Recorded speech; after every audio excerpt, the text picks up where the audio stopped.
3, 2, 1.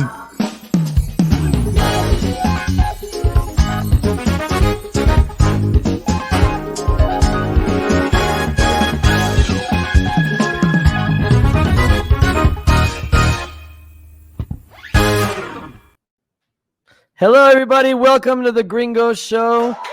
Yeah. Hope you're all doing well today. We're so excited to have you. We have a great show for you tonight. We have Luis Carlos Ugalde, former head of the National Election Institute, who comes to us with a lot of experience dealing with presidential candidates who just don't want to admit that they lost an election. So we'll talk to him about that, and we're also going to talk about the death of Argentinian soccer star Diego Maradona, his life, and the impact here in Mexico. So stay with us for the next 20 minutes. No need to move over to Instagram. Miguel got another tattoo. Elisa's life is so fabulous and happy in Tulum, even though in reality she's miserable and lonely. And thanks, Seb, your dog is adorable, and oh my God, it does the craziest things.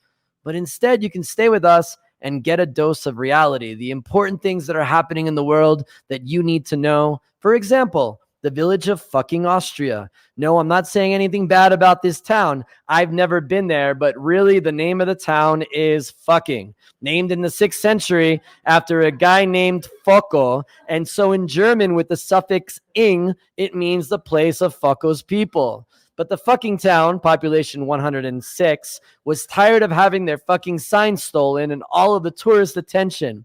And I'm literally quoting this from Wikipedia.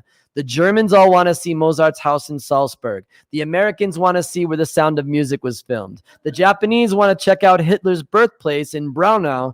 But for the British, it's all about fucking. And all I have to say is you are so disgusting, Nigel. You're a 55-year-old insurance salesman from Sheffield, and all you want to do on your vacation is see a sign that says fucking.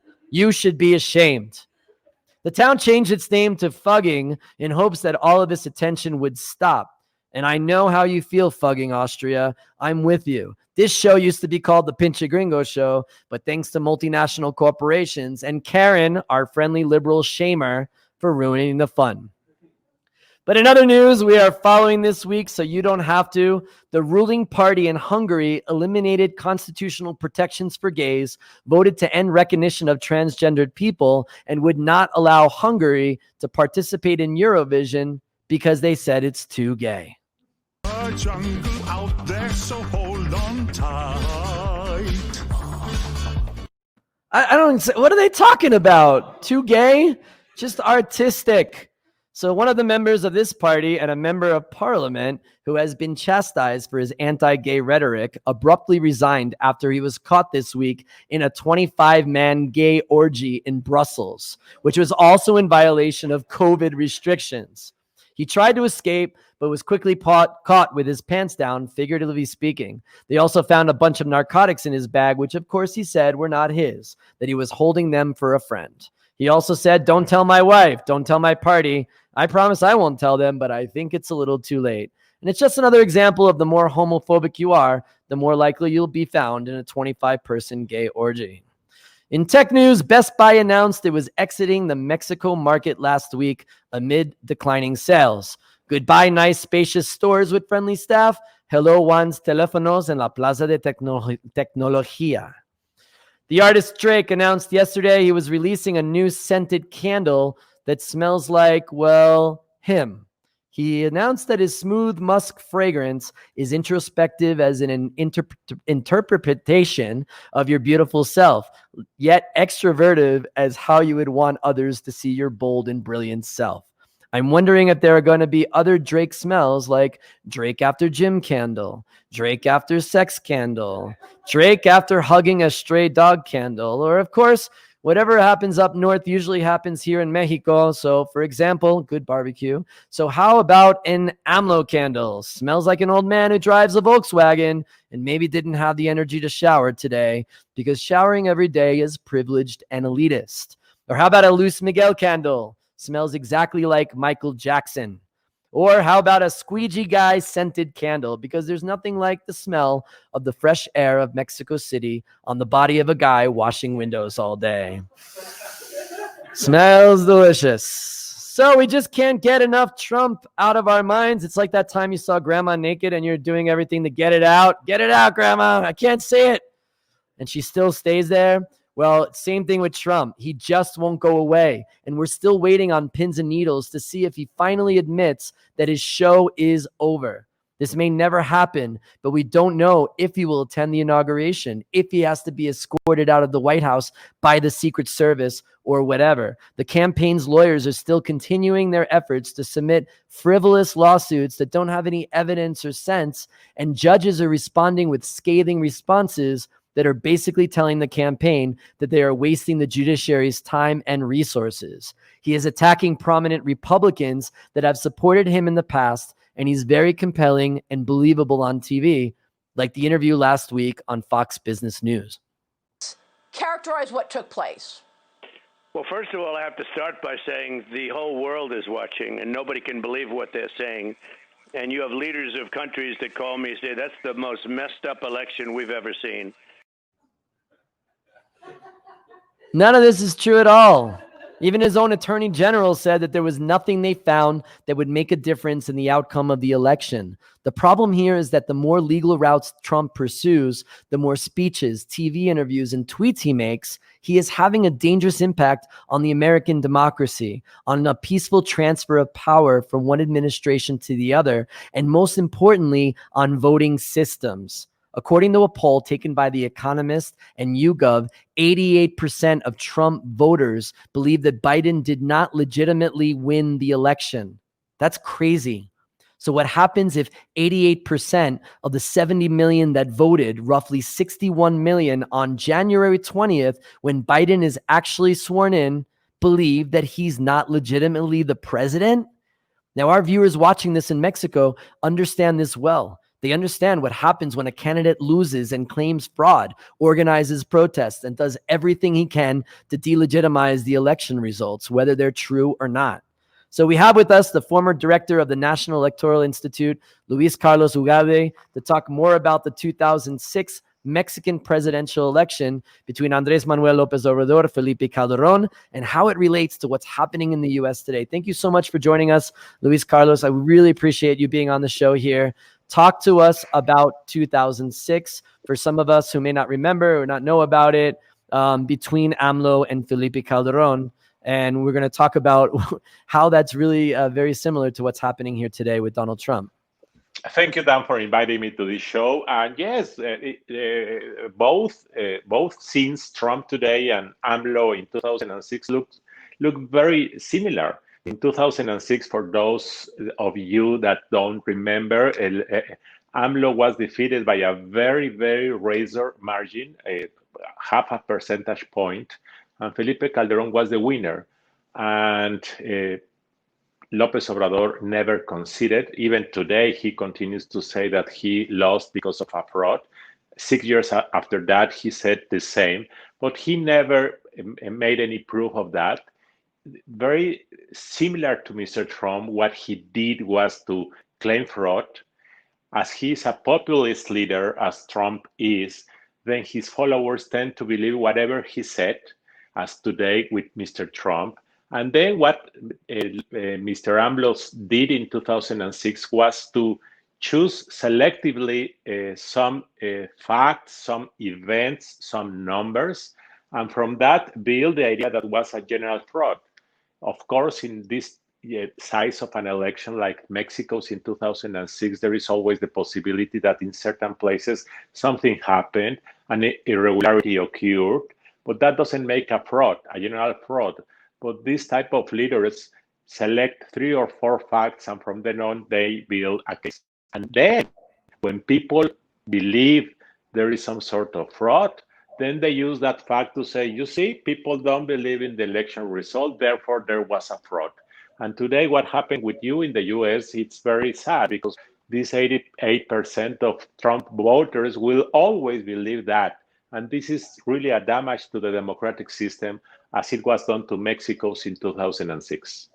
It's amazing. And I guess if AMLO was on a Scooby-Doo episode and at the end they tried to find out who he was and they take his mask off, Donald Trump would be there, right? They're kind of like the same type of people.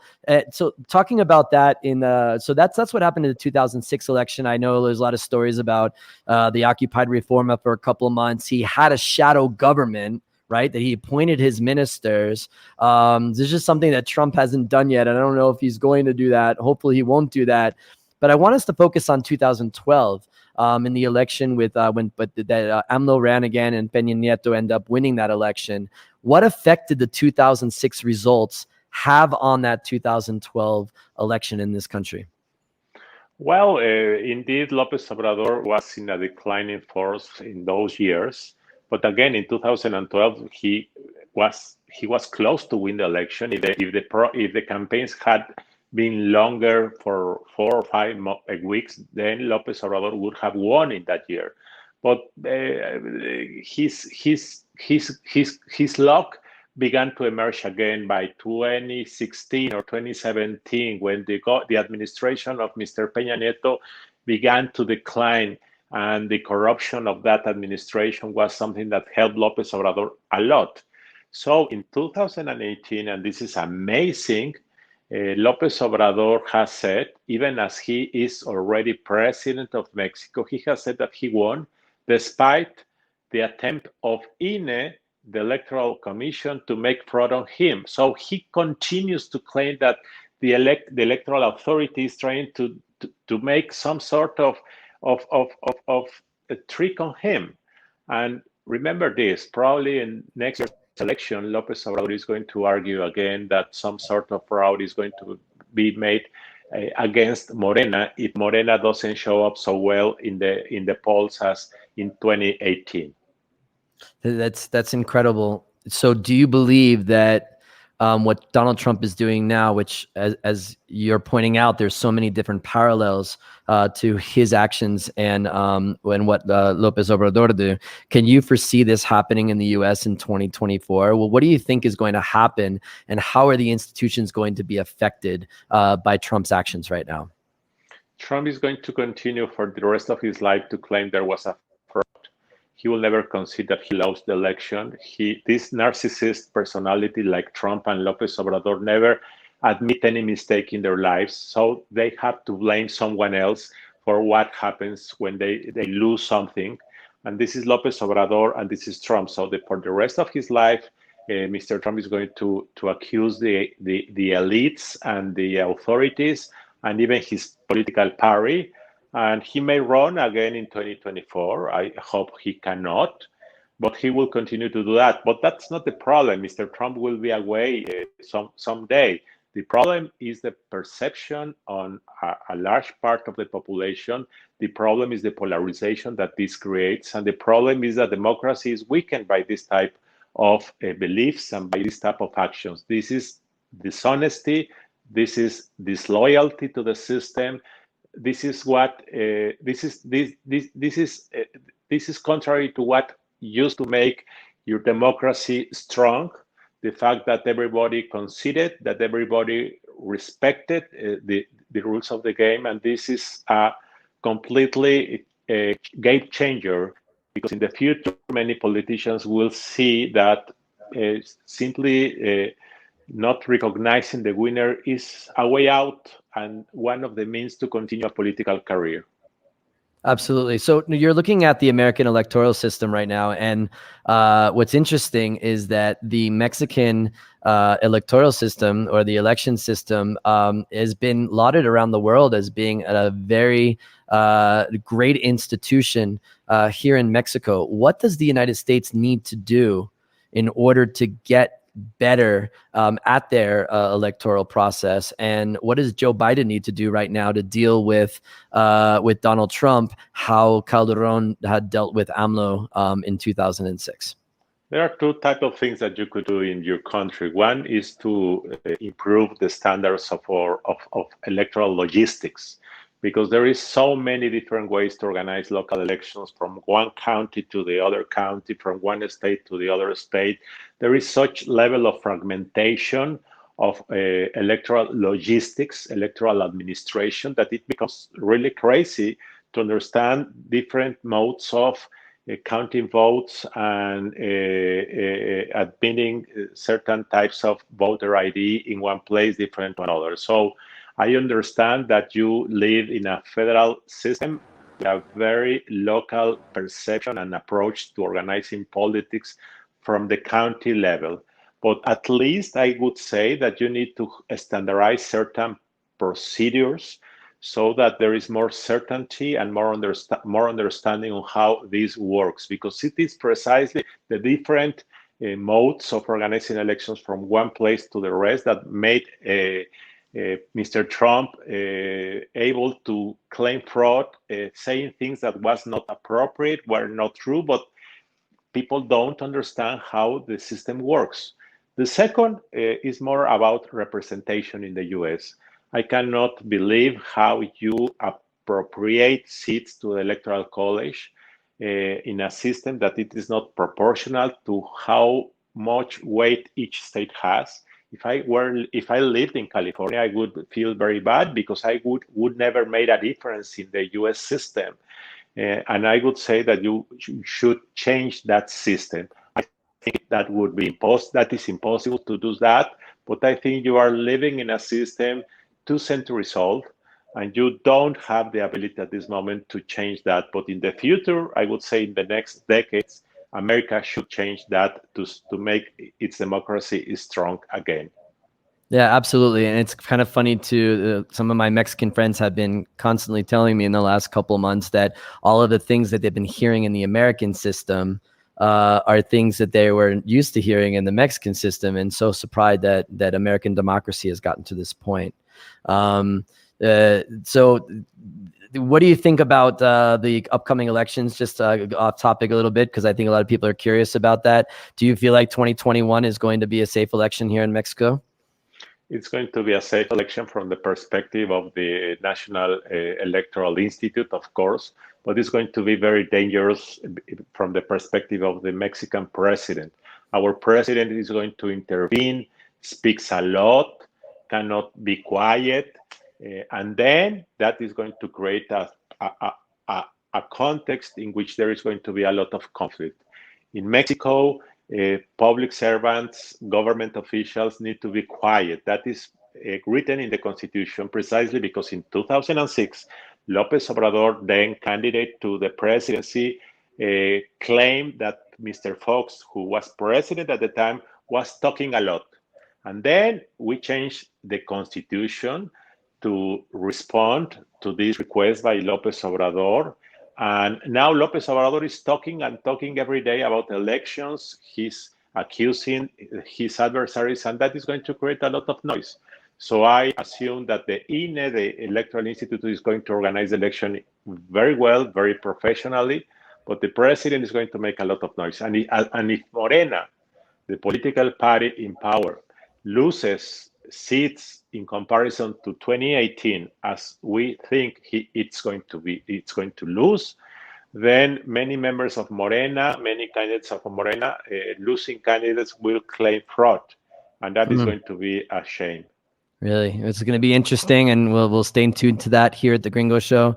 Luis Carlos Ugalde, former head of the INE, the National Election Institute. Thank you so much for joining us on the show today. Really appreciate having you here. Thank you, Dan. Good luck. Thank you. All right. Congrats. Argentina and the soccer world was in shock last week when news broke about the passing of a national treasure and one of the best players that ever lived, Diego Maradona. The country has been in mourning, and many in Mexico, as Maradona spent a significant amount of time here.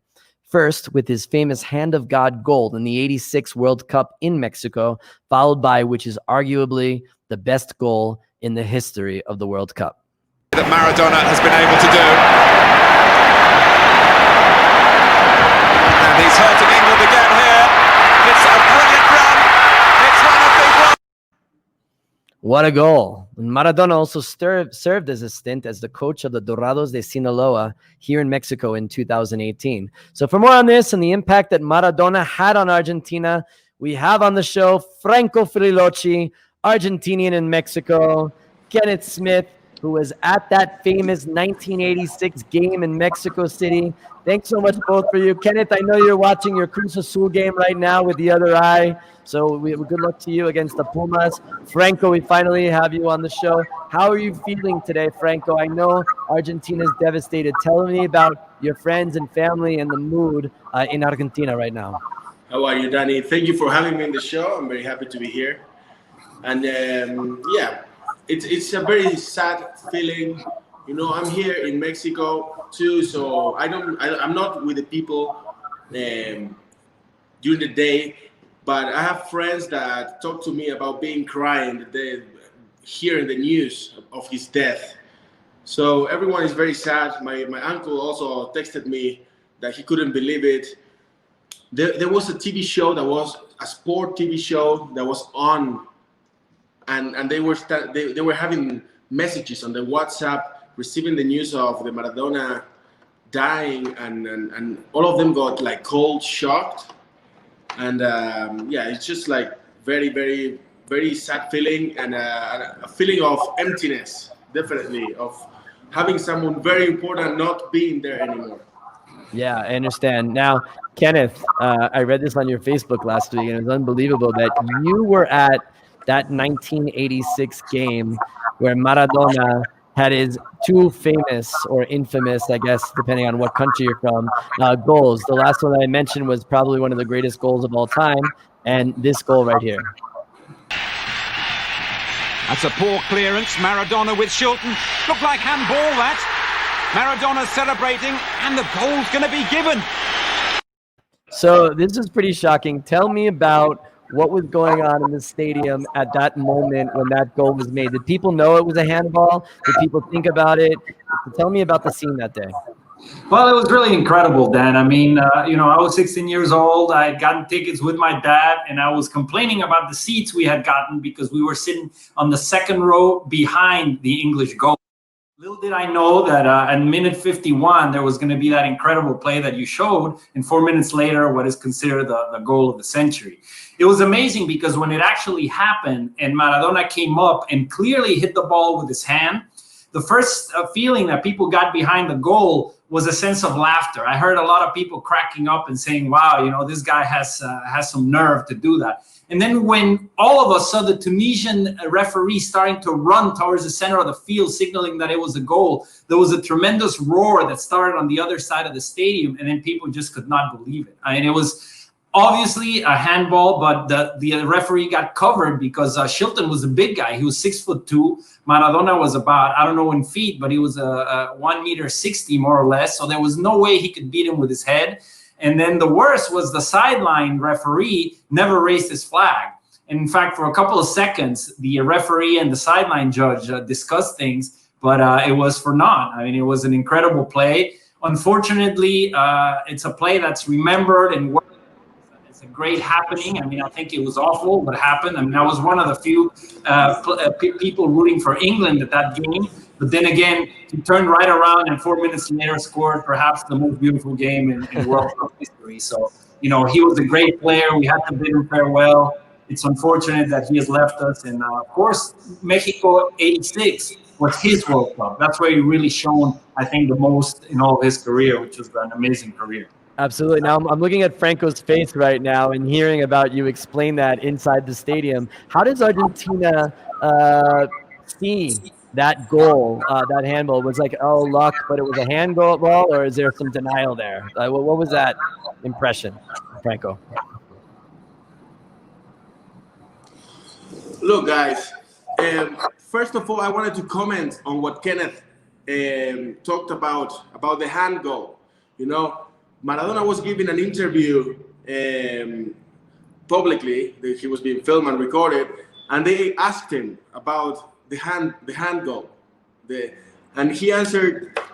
It was in a university in UK. So the journalists were British, and they asked him how did he feel about that goal, and he answered very smartly, as he always did, because he was a very, very sharp man back in the day. Lately in his life, he was a bit slower or whatever, but he answered that the only World Cup that England won they won 1-0 in the final with a goal that struck the post, didn't cross the line, and bounced out, and the referee gave it as goal.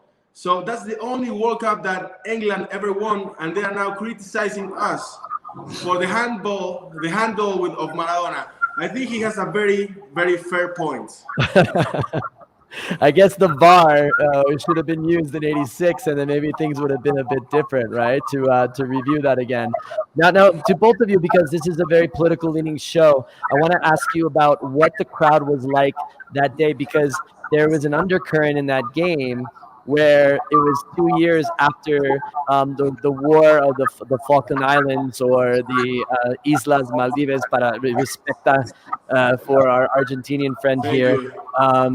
What was the atmosphere like in the stadium, Kenneth? Was there more English fans, more Argentinian fans? Was there tension? Was there anger? How was it that day? Well, the atmosphere was just electric. I mean, you have to understand that the game was played on a Sunday, on June 22nd, and on Saturday the 21st, Mexico had been eliminated unfairly against Germany in Monterrey. So all of Mexico turned to root for Argentina, except a few of us who, for family reasons, where I've always rooted for England. So it was a very exciting game.